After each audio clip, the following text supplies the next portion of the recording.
Overall, I think the week went really well. Let me address last week's discussion boards.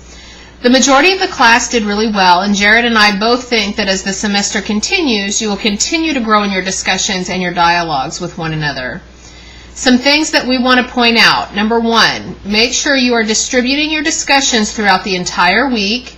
2, make sure you are addressing the lesson, reading, and the book in your posts. I always want you to tie your discussion into the lesson in some way. This lets me know that you can apply the lesson to the actual scenario given in the discussion board topic.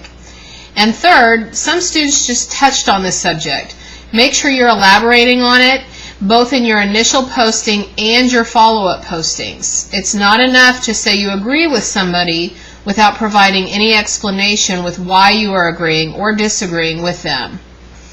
As for the papers, overall, I saw really good work. Here's a couple of reminders about them. First, make sure you're referencing a peer-reviewed journal article. If you're not clear what a peer-reviewed journal is, please ask myself or Jared for assistance. Second, make sure you are editing your work prior to submitting it. I found quite a few spelling and grammatical errors. Lastly, make sure to stick to the topic. I noticed several students get off track with what you are trying to explain.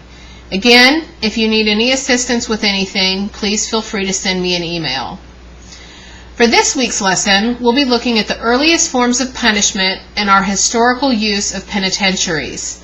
Furthermore, the lesson will address our earliest forms of probation and parole.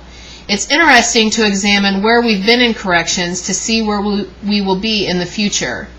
Much of what used to be done to punish people informs us of where we never want to go again, or vice versa, and has informed our use of corrections today. Please note, this is important, that the lesson does include a video from the UCO Library Films on Demand. It will ask you to use your login information to view it.